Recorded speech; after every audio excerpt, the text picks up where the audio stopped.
말씀 함께 보겠습니다.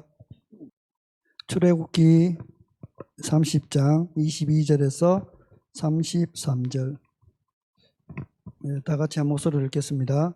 여호와께서 모세에게 또 말씀하여 이르시되 너는 쌍등 향품을 가지되 액체 몰약 500세겔과 그 반수의 향기로운 육개 250세겔과 향기로운 창포 250세겔과 계피 500세겔을 성소의 세겔로 하고 감난 기름 한 흰을 가지고 그것으로 거룩한 간유를 만들되 향을 제조하는 법대로 향기름을 만들지니 그것이 거룩한 간유가 될지라. 너는 그것을 해막과 전거계에 바르고 상과 그 모든 기구이며 등잔대와 그 기구이며 분향단과 및 번제단과 그 모든 기구와 물두멍과 그 받침에 발라 그것들을 지극히 거룩한 것으로 구별하라. 그것에 접촉하는 것은 모두 거룩하리라. 너는 아론과 그의 아들들에게 기름을 발라 그들을 거룩하게 하고 그들이 내게 제사장 직분을 행하게 하고 이스라엘 자손에게 말하여 이르기를 이것은 너희 대대로 내게 거룩한 간유니 사람의 몸에 붙지 말고 이 방법대로 이와 같은 것을 만들지 말라. 이는 거룩하니 너희는 거룩히 여기라. 이와 같은 것을 만드는 모든 자와 이것을 타인에게 붓는 모든 자는 그 백성 중에 끊어지리라 하라. 아멘. 예, 오늘은 하나님의 손과 하나님의 얼굴이라는 제목으로 함께 은혜를 나눠보겠습니다. 사망 권세 이기고 부활의 생명으로 우리 가운데 오신 예수님이 부활 후 제자들을 만나 40일간 말씀을 풀어주시고 하나님의 일에 대해서 말씀하여 주셔서 그들의 마음을 뜨겁게 하여 주셨습니다. 사도행전 1장 4절에 보면 하나님의 나라의 일을 말씀해 주셨다라고 말씀하고 있습니다. 예루살렘을 떠나지 말고 내게서 들은 바 아버지께서 약속하신 것을 기다리라. 1장 4절 말씀. 제자들은 약속 성령이 임하길 오로지 기도하기에 힘써 오순절에 그 강력한 성령의 충만함을 입어 하나님의 일을 감당하였습니다. 이제 우리가 해야 할 것은 그 성령의 충만함을 기다리면서 기도하기에 오로지 힘쓰는 자들이 되어야 할 줄로 믿습니다. 지난번과 마찬가지로 오늘은 그 기름 부음과 하나님의 임재, 하나님의 영광에 대한 내용들로 함께 한번 읽어보겠습니다. 그 하나님의 손, 하나님의 얼굴 이렇게 말씀을 했는데 하나님의 손은 기름 부음이고 하나님의 얼굴은 임재요 영광입니다. 그렇게 아시고 한번 제가 한번 말씀 함께 나눠보겠습니다. 어떤 사역자에게 하나님께서 이렇게 말씀하셨다고 합니다. 지금까지 내 사역을 참 잘 보았다. 이젠 내가 하는 사역을 내가 좀 보지 않겠니? 이런 걸 하셨습니다. 토미 테니가 말한 다윗의 장막에서 나온 그 말씀인데요. 그래서 대부분의 설교자들이 어떻게 하면 사람들의 시선을 빨리 끌 수 있을까?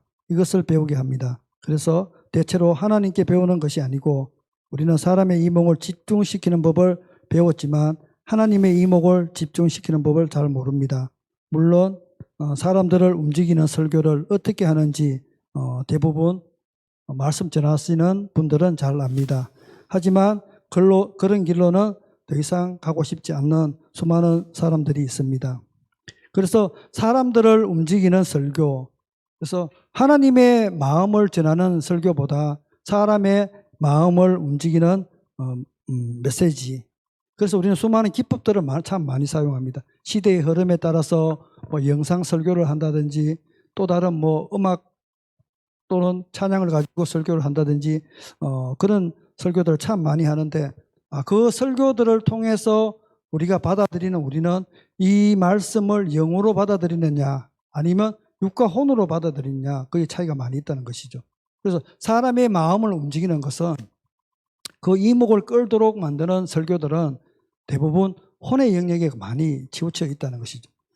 사람의 감정, 사람의 지정의, 그죠? 그런 부분에 터치를 한다는 것이죠.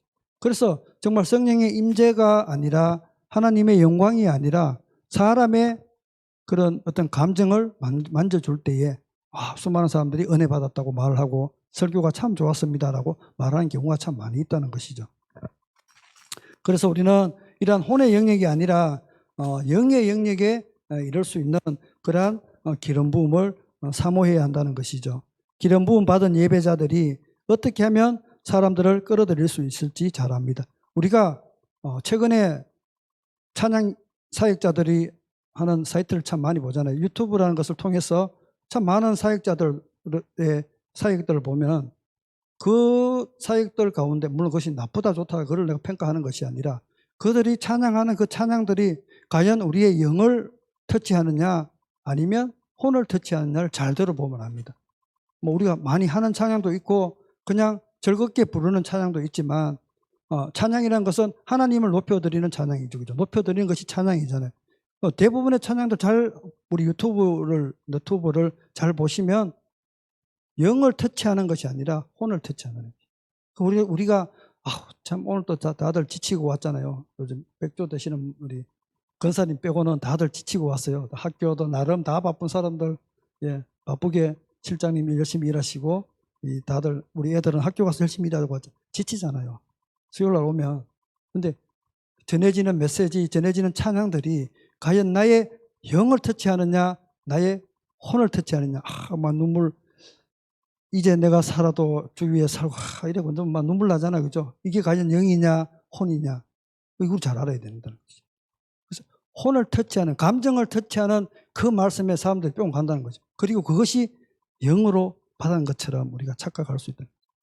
그 예배 인도자들이, 그러니까 우리가 찬양이 기회 확 오면은 뭔가 나하고 나의 감정과 또 얘기가 길어지면 안 되는데 말씀이 길어지는데 뭔가 나와 지금 나의 상황과 너무 맞아떨어진다는 거지. 그런 찬양이 딱 건들리면 내가 이거 오늘 은혜 받았어.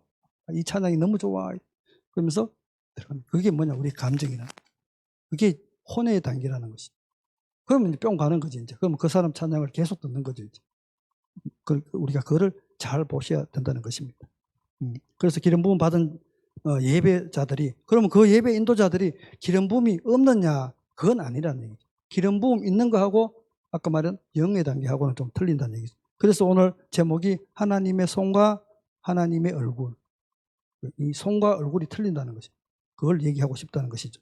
그래서 하나님의 임재 가운데로 인도하려는 그 한 가지 목적으로 우리가 예배를 인도하면 어떤 일이 일어날까?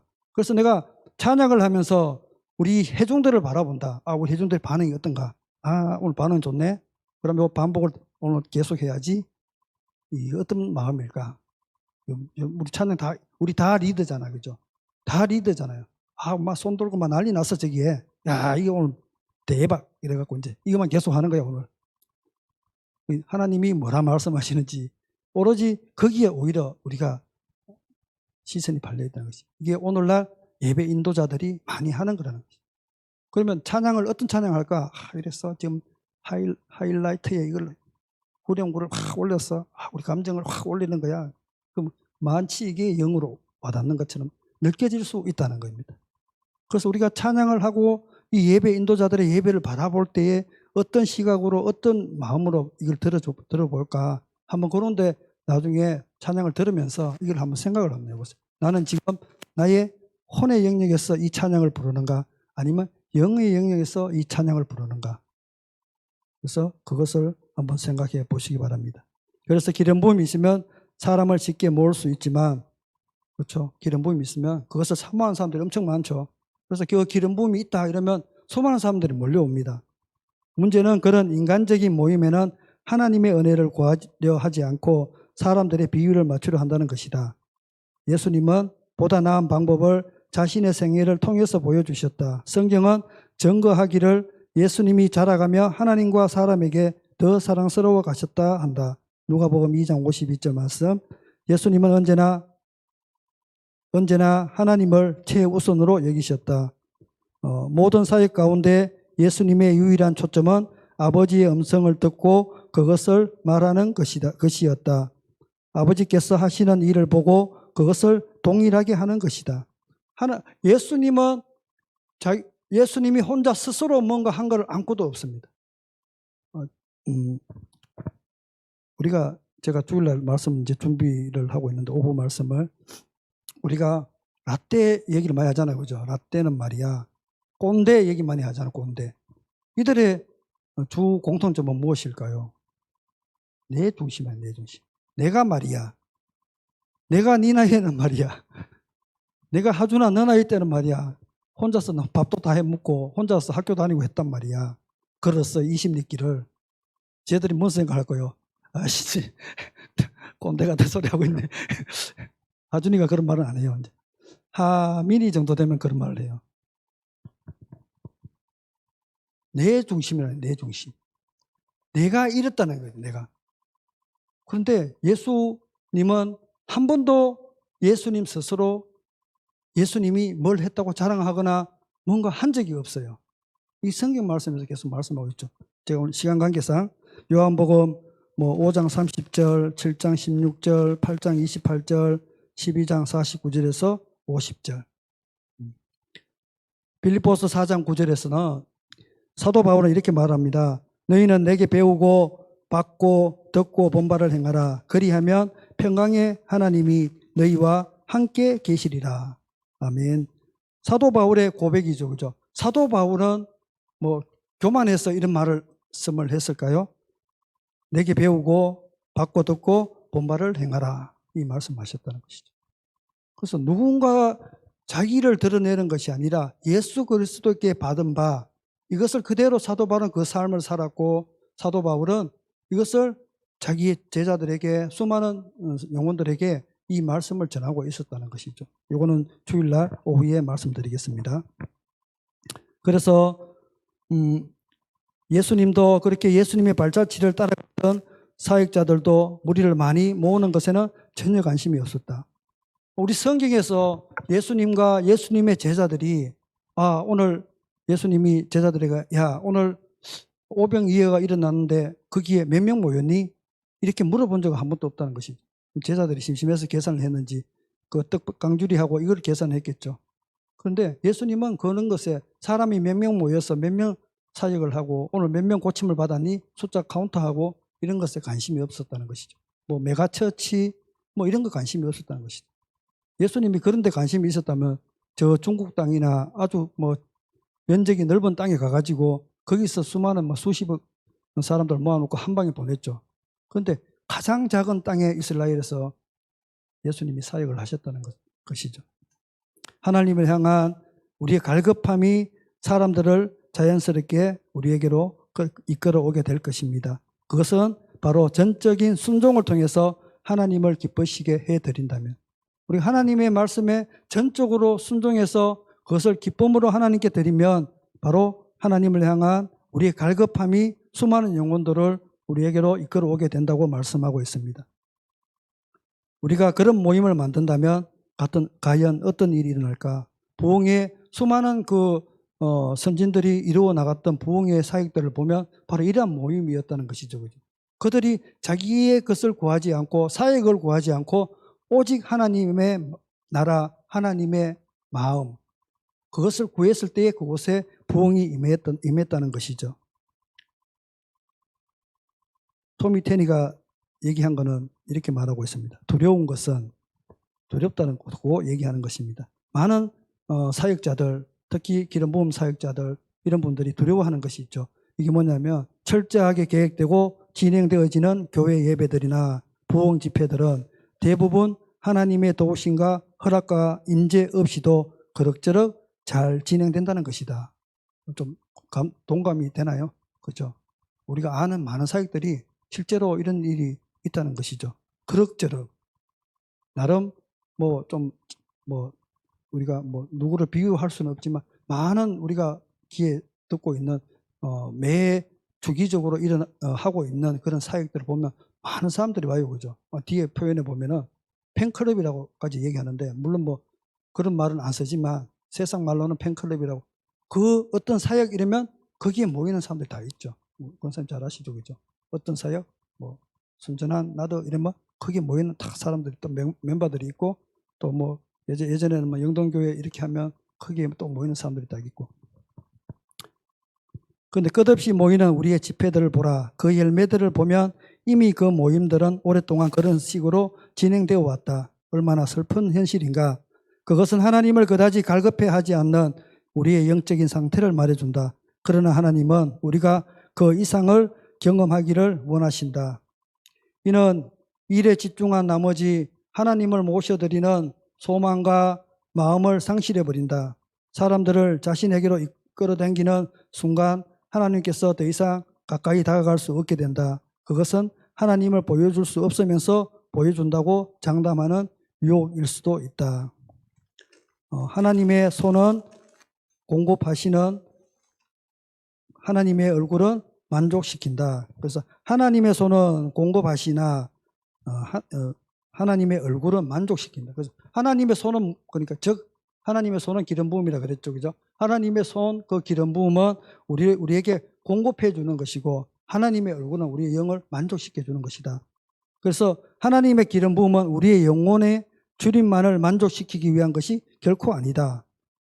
기름 부음과 기름 부음을 통해 강해진 은사들은 단지 우리를 돕고 힘주고 격려해서 기름 부음의 근원이신 하나님께로 인도하기 위한 수단 도구일 뿐이다. 그래서 기름 부음과 기름 부음을 통해서 우리에게 주어지는 은사들, 능력들 이것은 우리를 도와주고 우리를 힘주고 우쭈쭈 해줘가지고 어떻게 한다고요? 기름 부음의 근원이신 하나님께로 인도하는 그것을 위한 도구라는 것이죠. 그 기름 부음이 전부가 아니다. 저는 이렇게 표현하고 싶어요. 기름 부음은 이제 대학교에 입학하는 입학 허가서와 똑같아. 이제 입학해서 거기서 공부를 열심히 해서 좋은 자격증도 따고 공부를 열심히 해서 더 좋은 데를 나중에 나아가는 것이지.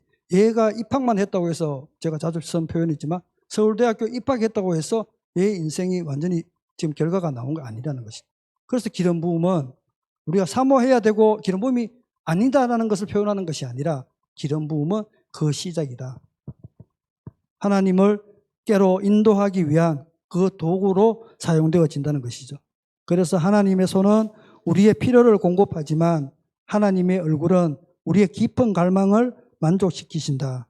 그래서 그분의 얼굴을 바라볼 때 우리는 비로소 인생의 목적을 알게 되고 그분의 사랑스러운 눈빛에서 나오는 은혜를 누리며 그분의 입술에서 나오는 비교할 수 없는 입맞춤을 경험하게 된다. 하나님의 기름 부음을 경험하는 것과 하나님의 영광을 직면하는 것에는 큰 차이점이 있다. 기름 부음과 영광의 차이점이 무엇이냐? 분명한 하나님의 임재의 영광과 비교해 본다면 나는 더 이상 기름 부음에는 관심이 없다. 이렇게 말하는 것은 그래야만 기름 부음과 하나님의 영광이 갖는 엄청난 차이점을 사람들이 이해할 수 있기 때문이다. 그래서 기름 부음이 아니다라는 것을 표현한 것이 아니라 그만큼 이 기름 부음과 하나님의 영광과는 엄청난 차이가 있다는 것을 지금 이 토미 테리는 그것을 이제 좀 쉽게 설명을 하고 있는 것입니다. 다양한 형태로 드러나는 하나님의 기름 부음은 모두 효과적이며 하나님의 계획과 목적에 부합한다. 문제는 우리가 전혀 다른 방식으로 기름 부음을 이용하고 있다는 것이다. 우리가 하나님의 얼굴의 영광으로부터 시선과 마음을 돌려 하나님의 손에 있는 기름 부음에만 집착하게 되는 것이다. 기름 부음은 사람에게 능력과 희열을 준다. 그래서 교회 안에는 강대상 앞뒤로 기름 부음 추종자들로 가득 차 있다. 우리가 수많은 그 기름 부음 사역이나 능력 사역 하는 데 가보면 예배 2시간 전부터 시작해서 이 앞자리가 그냥 뭐 막 그 자리를 맡으려고 완전히 난리가 나죠. 그죠? 예전에 싱가포르에 목사님하고 한번 같이 갔을 때도 앞자리 맡으려고 우리도 막 난리 짓는데 우리만 그런 줄 알았더니 외국 사람도 똑같더라고요. 막 그 인도에 이거 뭐 덮어쓰는 분이 남은 자리 옆에 와서 자기 자리라고 막 우기고 막 그 약간 싸움 아닌 싸움 영어로 싸움을 못 해가지고 몇 마디 하다가 그런 말하는데 뭐 그런 적도 있었어요. 그 정도로 이것에 우리가 치열하게 관심이 많이 있다는 것이죠. 제일 좋은 자리에 앉으려고. 그럼 진짜 하나님의 영광이 있으면 하나님의 영광이 나타났던 수많은 그 부흥의 자리에 특별히 외일제의 부흥에 보면 맨 앞에서 무슨 역사가 더 일어났다는 적은 한 번도 없습니다. 저 뒤에서 책상 밑에서 애가 자다가 하나님의 영광의 임재에 취하는 그런 일도 있는데, 이게 맨 앞자리에 앉아 있어서 막 오면 목사님 침 떨어지면 그게 영광으로 떨어질까? 착각이라는 것이죠. 우리는 종종 하나님의 감동을 내 삶에서 구하기보다 다른 사람의 삶에서 일어난 감동에 대신 전율하고 싶어한다. 당신이 사역자라면 기름 부음으로 인해 사람들이 당신에게 매료되고 또 매료되는 것을 경계해야 한다. 물론 기름 부음의 한가운데 있는 것은 기분 좋은 일이다. 그러나 너무 기름 부음에만 집착하게 되면 강력한 기름 부음조차도 사구려 감동이 되고 만다. 그래서 사역자가 기름 부음에 대해 무절제한 욕심을 부리면 성도들도 기름 부음 가운데 들어가고 싶은 충동을 일으켜서 사역자나 성도나 모두 강한 영적 집착을 보이게 한다.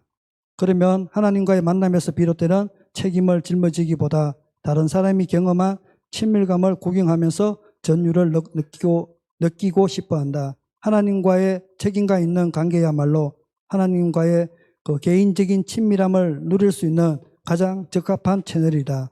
주님은 그분의 손에서 우리의 영과 혼과 육에 떨어지는 축복들로 인해 우리가 정신이 혼미해지기를 원치 않으신다.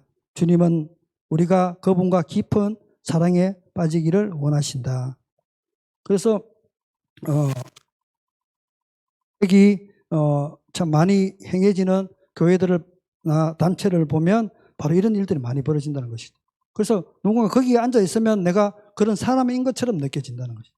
그게 참 위험한 것이죠. 사역자들이 자신이 받은 기름 부음을 자랑스러워하면서도 하나님을 향한 친밀함을 구하지 않고 사람들을 하나님과의 친밀한 만남으로 인도하지 않는다면 그들은 영적인 자기가시에 빠질 수 있다. 왜냐하면 하나님의 얼굴을 구하고 하나님을 섬기는 것보다 개인적인 기름 부음을 자랑하는 것에 만족하고 있기 때문이다.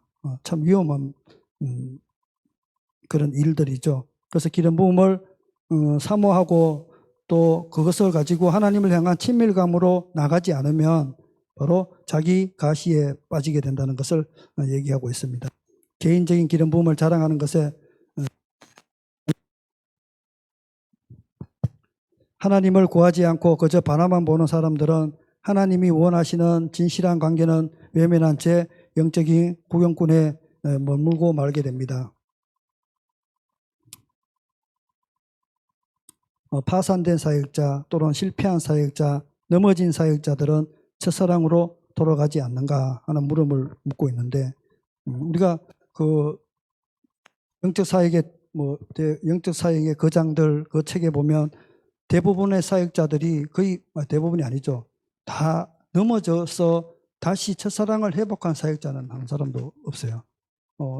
몇 년 전만 해도 큰 믿음 사랑하는 교회에 타더 벤틀이나 이런 사람들은 한국에 와서 엄청나게 하다가 넘어졌죠. 넘어져서 다시 회복해서 사역한다 했는데 그게 그 이후로 별로 소식이 없어요. 왜 그럴까? 자신의 개인적인 삶이 회중 앞에서의 기름 부음을 따라가지 못함을 알면서도 이제 한번 넘어지고 난 다음에 특히 성적으로 넘어지고 난 다음에 개인적인 삶이 회중 앞에서 기름 부음을 따라가지 못함을 알면서도 여전히 사람들 앞에 서기 원하기 때문이다. 이해가 가나요?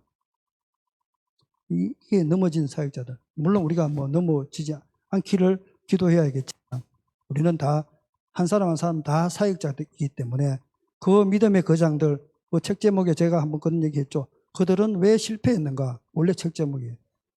그들은 왜 실패했는 사역자인가?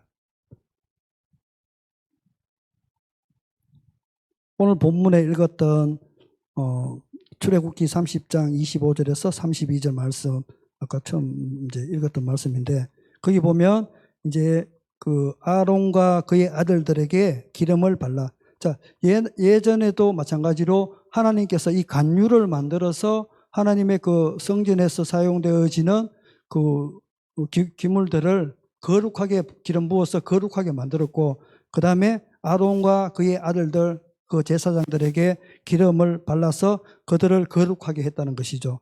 그들이 내게 제사장의 직분을 행하고, 그래서 제사장 직분을 하는 자들에게는 그 간유를 발랐다고. 기름을 발랐다는 얘기죠. 그래서 이스라엘 자손에 말하여 이르기를 이것은 너희 대대로 내가 거룩한 간윤이 사람의 몸에 붓지 말며 이 방법대로 이와 같은 것을 만들지 말라. 이는 거룩하니 너희는 거룩히 여기라. 이렇게 말씀하고 있습니다. 그 위쪽에 보면 그의 아들들에게 기름을 발라라고 얘기하고 있고 밑에 보면 이런 그것을 바르지 말라 이렇게도 말씀을 하고 있죠. 사람의 몸에 붓지 말라 이렇게 말하고 있습니다. 성경에서 서로 상충되는 말 같지만 사실은 그것은 구별되지 않는 몸에 붓지 말라는 얘기입니다. 그러니까 우리가 거룩한 제사장으로 구별되지 않는 사람에게는 기름 부음을 부어서는 안 된다고 하는 것을 지금 그 출애굽기 30장 25절에서 32절에는 말씀하고 있습니다.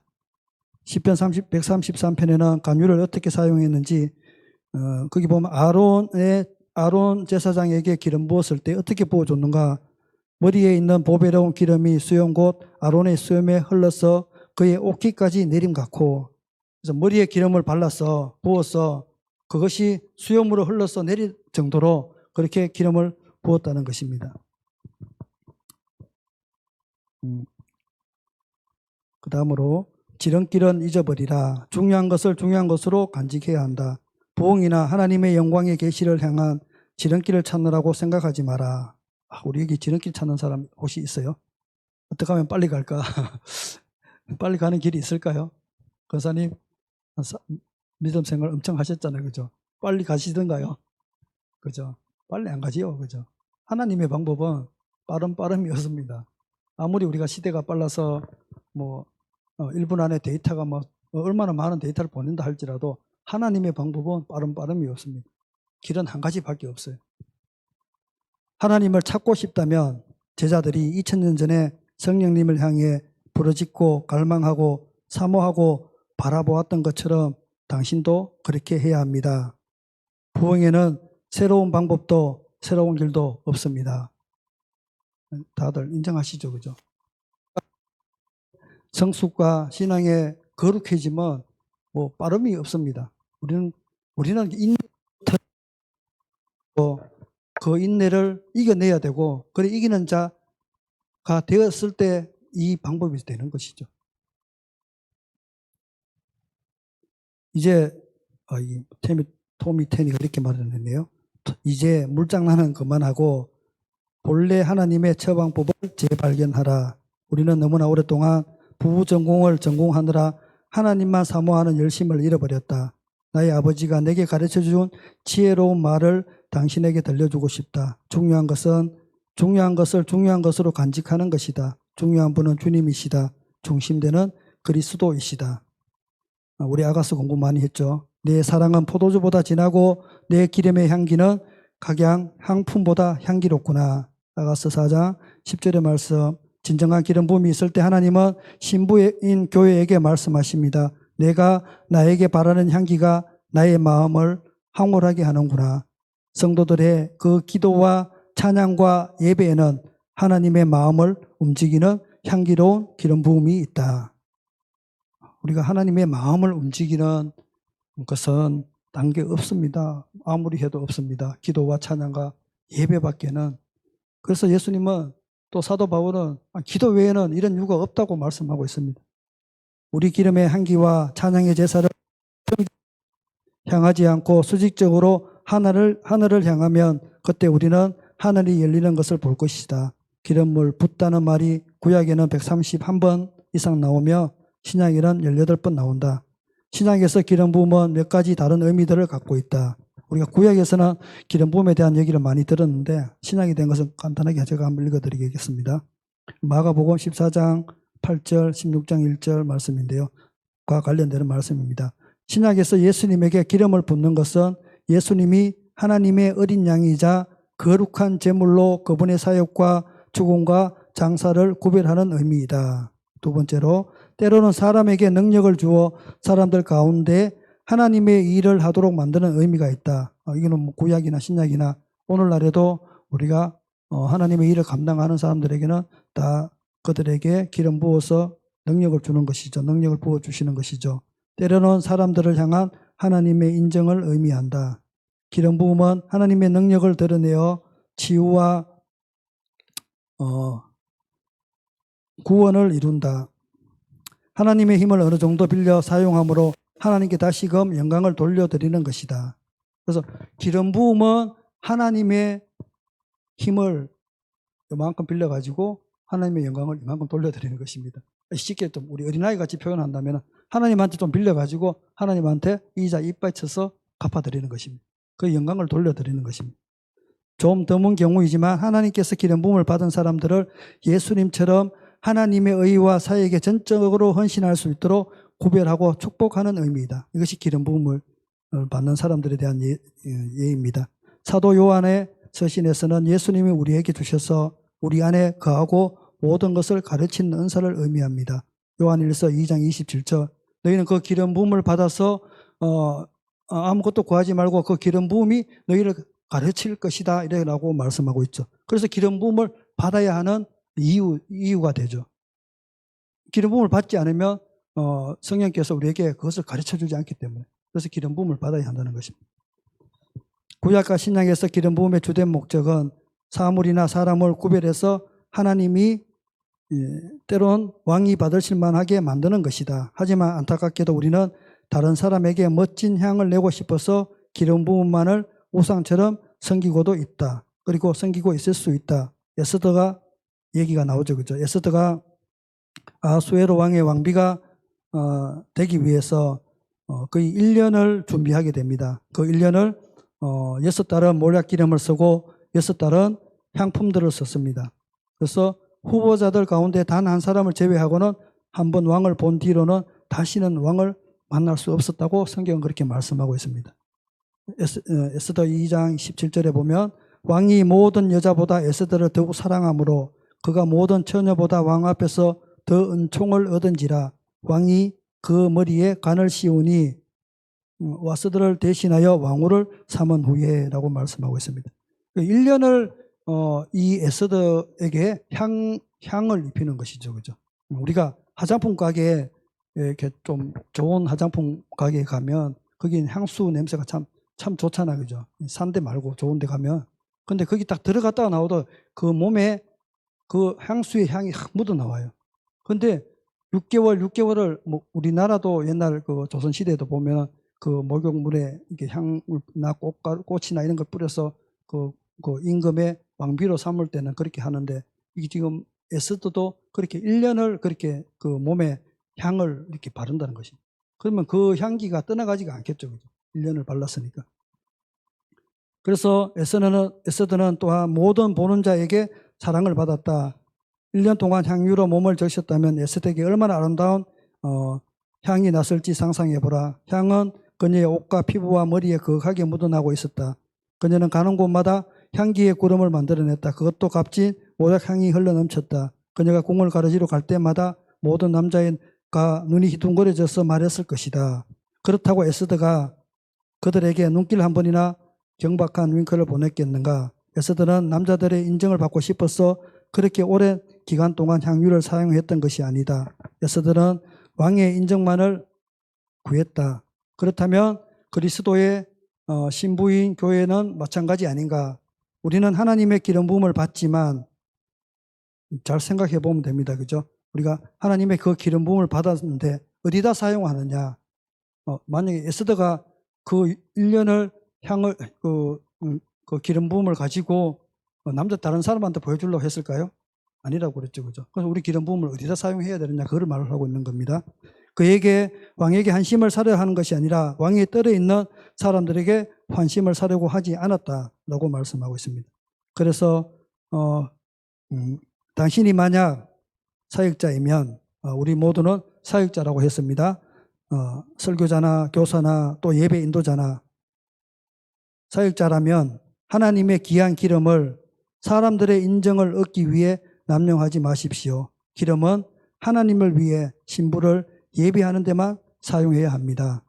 기름 부음의 목적은 하나님과 사람을 거룩한 연합 가운데 만나게 하기 위함입니다. 모세는 그 기름 부음과 영광의 차이를 알았습니다. 모세도 하나님께 기름 부음을 받았습니다. 기름 부음을 통해 기적과 이사를 행할 때 감동을 알고 있었습니다. 모세는 좋은 것을 갖고 있었지만 하나님께 최고의 것을 구했습니다. 모세가 출애굽기 33장 18절에 원하건대 주의 영광을 내게 보이소서.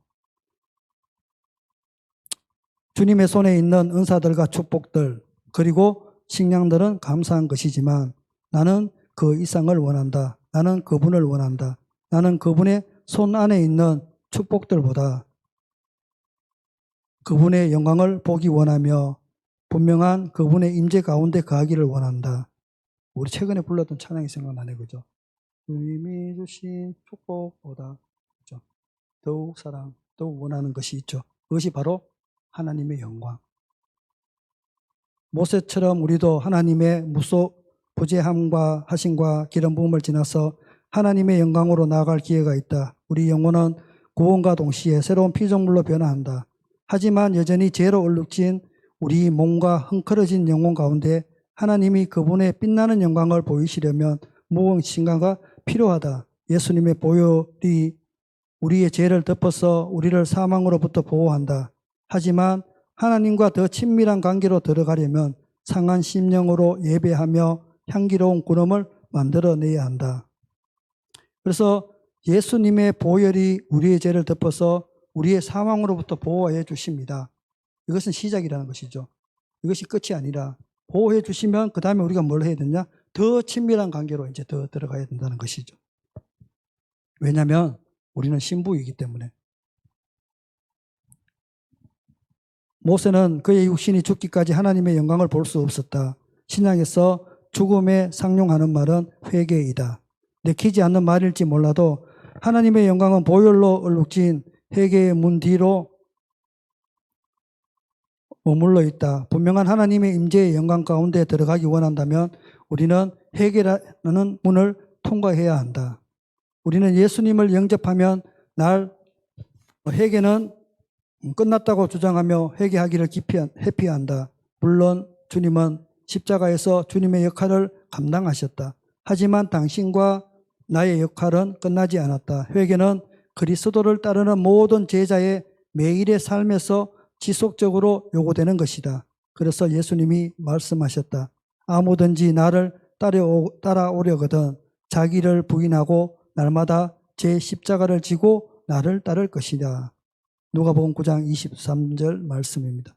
자기 십자가를 지고 자기 십자가는 날마다 회개를 통해 자기를 죽이는 것입니다. 내 십자가는 내가 짊어져야 할 짐이 아니라 내가 짊어지고 가야 할 짐이 아니라 내가 날마다 회개를 통해서 내 자신을 죽이는 것입니다. 그것이 바로 나의 십자가입니다. 예수님이 그 십자가에 달리셨던 것처럼 나도 내 십자가 위에 내 모든 내 자아를 거기에 못 박아 죽이고 그것을 가지고 지고 주님과 함께 동행하는 것입니다. 하나님이 그분의 기름 부음을 통해 우리를 훈련시키고 정화시키고 치유하시고 그분의 분명한 임재를 위해 준비시키는 것은 바사 왕의 시종이 왕을 위해 에스더를 예비했던 방식을 기억나게 합니다. 결론적으로 기름 부음은 우리로 하여금 하나님의 제단에 나아가 회개하도록 이끕니다. 반면 회개는 우리를 하나님의 영광으로 인도합니다. 그래서 하나님의 손에 그 기름 부음이 부어졌을 때에 그 기름 부음이 우리로 하여금 하나님의 제단에 나가게 하고 그 다음에 그 회개가 우리를 하나님의 영광으로 인도한다는 것입니다. 기름 부음은 우리가 받은 것이요 영광은 그분의 것입니다. 당신이 기름 부음을 받았다면 당신의 사역에서 기도에도 사역에도 예배에도 탁월함과 자유함이 있을 것입니다. 그러나 그것이 하나님의 최종 목표는 아닙니다. 기름 부음이 하나님께서 우리에게 주시는 것이라면 영광은 전적으로 우리가 그분에게 올려드리는 것입니다. 기름 부음이 하나님께서 우리에게 주시는 것, 기름 부음은 하나님께 받는 것이라 했죠. 영광은 전적으로 우리가 하나님께 올려드리는 것입니다. 그래서 기름 부음은 주님이 주님의 뜻을 행할 수 있도록 우리에게 부으시고 덮으시고 넘치게 하는 것을 말합니다. 때로 우리는 에스더 경우처럼 친밀함을 위해 향수를 사용하는 것과 같습니다. 하나님의 기름 부음이 당신 위에 머물 때는 무엇을 해도 잘 됩니다. 설교를 하든 찬양을 하든 간증하든 안내하든 기도하든 잠옷실에서 아기를 돌보든 상관이 없습니다. 기름 부음이 임하면 당신의 은사와 재능과 소명에 하나님의 능력이 임합니다. 그렇지만 기름 부음은 여전히 육체 위에 머뭅니다. 그래서 기름 부음은 우리가 그 기름 부음이 임하였을 때에 우리가 모든 것을 잘 할 수 있다고 말씀하고 있어요.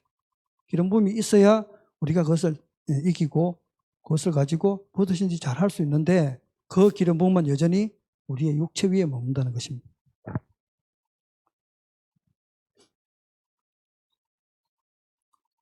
그러나 영광은 다릅니다. 하나님의 영광이 임하면 당신은 순식간에 아무 육체라도 하나님 앞에서 자랑하지 못하게 하려 하십니다. 라는 말씀을 이해하게 됩니다.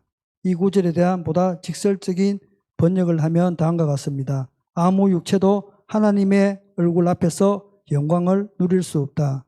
개인적인 경험이나 성경의 증거에서 확신하는 것은 영광이 임하면 당신의 육체는 아무것도 할 수는 없다는 것입니다. 당신은 사람들이 성경에서 하나님과의 대면을 경험할 때 보통 엎드려졌다는 사실을 발견했습니까? 그들에게는 다른 동작이 불가능했기 때문입니다. 그래서 하나님의 영광이 임했을 때에 거기에서 임하는 현상들은 바로 엎드려진다는 것이죠. 하나님의 기름 부음과 하나님의 영광의 차이는 정지 상태에 있는 좀 쉽게 설명했는 건데 누구나 다 이해합니다. 하나님의 기름 부음과 하나님의 영광의 차이. 하나님의 기름 부음은 전기의 작은 불꽃. 이제 하나님의 기름 부음이 전기의 작은 불꽃, 불을 한번 쓱 탁 튀는 거. 그것이 이제 기름 부음이라 하면 영광은 이제는 머리 위에 지나가는 440볼트짜리 전력의 차이가 같다. 얼마만큼 차이 날까요? 그죠? 이거는 깜짝 놀랄 정도밖에 안 돼. 그런데 영광이 임하면 그냥 바로 데이는 순간 그냥 가는 거죠. 기름 부음과 임재와의 가장 쉬운 차이를 설명하는 것 같습니다. 우리는 하나님의 약속의 카펫 위에서 열심히 발을 부비며 서로에게 기름 부음의 작은 불꽃들을 나눠주지만 정작 하나님은 440볼트의 영광으로 우리를 놀라게 하기 원하신다는 사실을 모르고 있습니다. 전자도 당신은 조금은 짜릿하게 해줄 것입니다. 그러나 영광은 경험하면 당신은 죽든지 아니면 영원히 인생이 변하든지 할 것입니다. 놀랍죠, 그죠? 좀 전에 제가 이제 표현했던 것처럼 기름 부음은 우리가 짜릿할 수 있어요, 그죠? 짜릿. 그래서 떨잖아, 그죠? 짜릿해서 떨기도 하고 춥기도 하고 그런 그 정도의 우리에게 어떤 느낌을 준다면은 하나님의 영광은 죽든지 아니면 영광 앞에서 모세가 그렇게 구약에서 하나님을 만나며 얼굴과 얼굴을 대면하며 죽는다고 말했던 것처럼 영원히 인생이 변하게 될 것이라고 말씀하고 있습니다.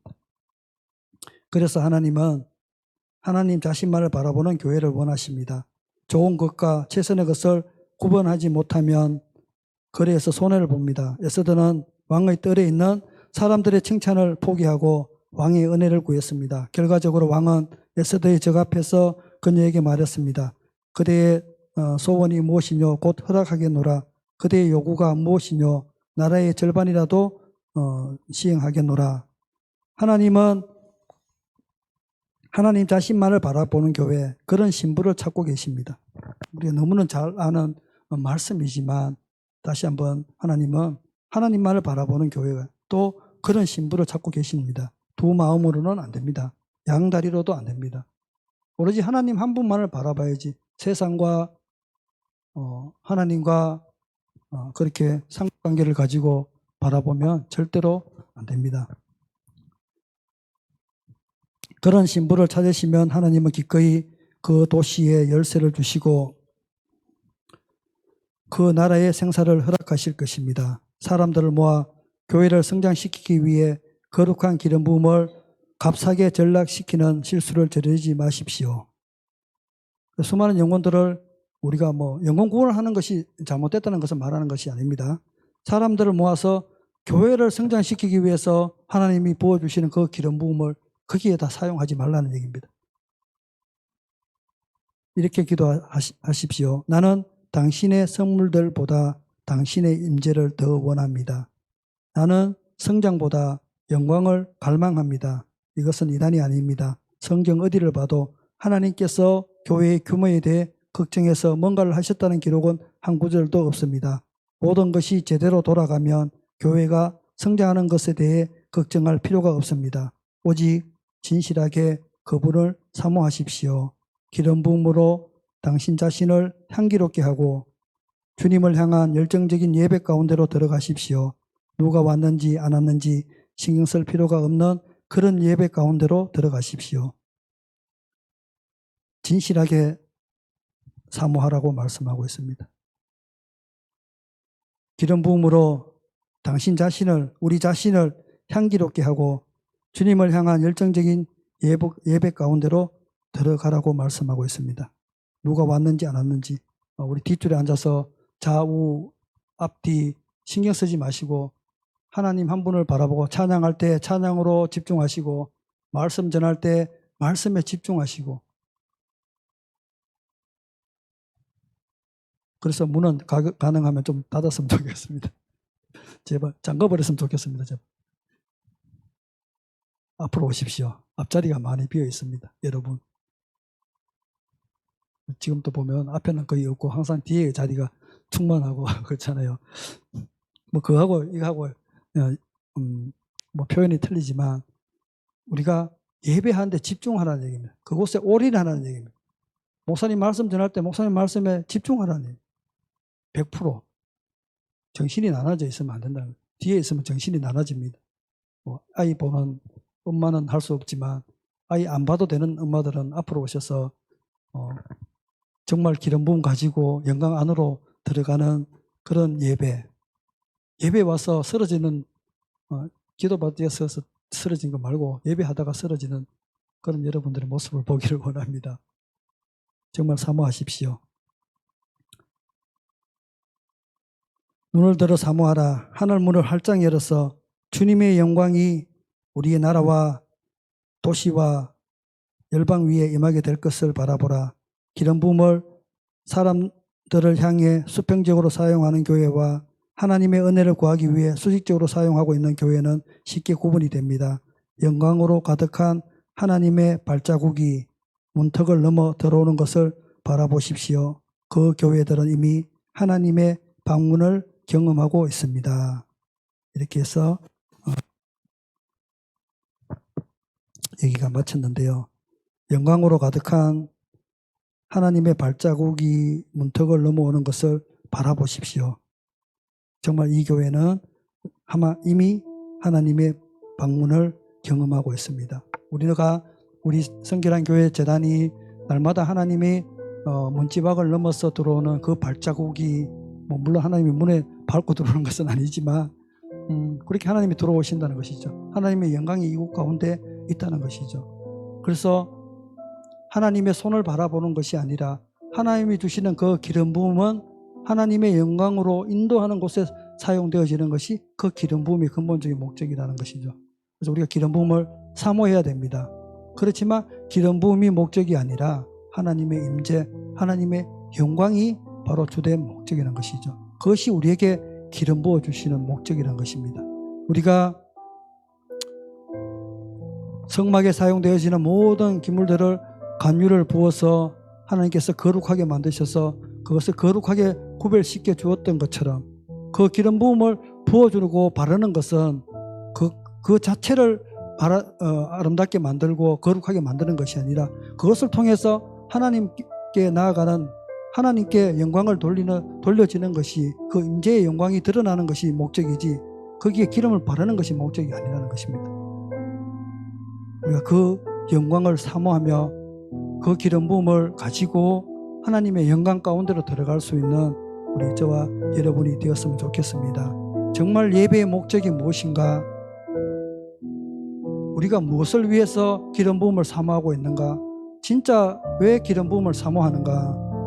나의 회복의 때문인가? 내가 무엇을 잘하기 때문인가? 아니면 내가 그 기름 부음을 통해서 정말 사람들에게 잘 보이기 위한 것인가? 예언하면 사람들에게 있어 보이잖아요. 찬양 인도하면 있어 보이잖아요. 멋있어 보이잖아요. 다들 거기만 집중하잖아요. 아우, 찬양이 좋습니다. 참 잘하시네요. 아우, 당신은 정말 예언사역자니까 참 좋으시겠어요. 이 사람 저 사람 높은 사람도 만날 수 있고 많은 목사님들도 만날 수 있고 얼마나 부럽겠어요. 예언 못하는 사람들이 바라보면. 그런데 목적이 그거 아니라고 말씀했습니다. 우리는 하나님의 영광 안으로 들어가야 됩니다. 하나님의 임재 안으로. 그래서 이 제단에 하나님의 영광이 가득해질 때 이곳에 오는 그 어떤 사람들도 하나님의 그 영광에 엎드러지지 않고는 견딜 수 없는 그 영광이 임해야 합니다. 그것이 마지막 때 하나님께서 우리 신부를 사용하는 목적이십니다. 저는 많은 고백을 했지만 아주사의 그 부흥이 정말 사모되는 목적이 이유가 바로 그것입니다. 그 제단에 들어왔을 때에 팔이 잘린 자가 팔이 생겨나고 어린아이는 잠자다가 하나님의 영광에 취해서 쓰러져 있고 수많은 병든 자들이 정말 성경에서 예수 그리스도께서 사회가 있었던 그 영광의 능력들이 하나님의 임재가 하나님의 영광이 현현하는 그 영광이 그 자리에 나타났을 때에 거기는 병자도 없고 아픈 사람도 없습니다. 거기는 누가 치유 사역자가 사역을 해서 하는 것이 아니라 그냥 기도하면 그렇게 내가 가서 기도하면 누구든지 가서 기도하면 하나님의 영광이 그들을 치유하고 하나님의 임재 가운데로 그들이 들어갈 수 있었다는 것이죠. 그 임재가 오늘날 아시아 쪽에 또 한국의 우리나라의 그 평양의 대부흥과 인도와 아시아 쪽에 그 복음을 전해서 지금 우리나라가 그 복음의 은혜 안에서 지금 하나님의 나라가 이 땅 가운데 세워졌던 것을 우리가 볼 수 있습니다. 우리도 동일합니다. 그 기름 부음이 수많은 영혼들을 하나님의 임재 가운데로 영광 가운데로 인도할 수 있는 그 은혜를 오늘 이 시간 우리에게 부어달라고 우리가 함께 읽었던 말씀, 오늘의 말씀은 하나님의 손이 아니라 하나님의 얼굴을 구합니다. 우리 모두가 그 말씀 사모하며 정말 우리가 진정한 하나님의 그 영광으로 온전히 인도되어질 수 있도록 하나님 날마다 우리가 회개하는 자들이 되게 하여 주시옵소서. 예수 그리스도께서 십자가를 지고 골고다의 언덕을 올라갔던 것처럼 나도 오늘도 날마다 나의 십자가를 지고 하나님 그 주님 가셨던 길을 따라가겠습니다. 내 삶 가운데 있는 모든 죄들 주님 내 십자가에 못 박고 그렇게 주님을 따라가겠습니다. 부활하신 예수님께서 제자들에게 말씀을 풀어주셔서 그들의 마음이 뜨거워져서 오순절날이 이르렀을 때 강력한 주의 성령이 임하였던 것처럼 우리 성결한 교회 위에도 하나님 그 영광을 그 임재를 그 기름 부음을 부어주셔서 이제 우리가 한 영혼 한 영혼들을 향하여서 주님 그들을 주님의 영광 가운데로 인도할 수 있도록 하나님 우리 한 사람 한 사람에게 기름 부어 주시옵소서. 그래도 기름 부음을 받아야 합니다. 그 기름 부음을 가지고 나가야 합니다. 그래야 그들을 위해 우리가 온전히 그 시에 필요한 하나님의 말씀을 그들에게 전할 수 있습니다. 하나님의 임재를 그들에게 전할 수 있습니다. 우리 다 같이 기억하면서 다 같이 한번 기도하겠습니다.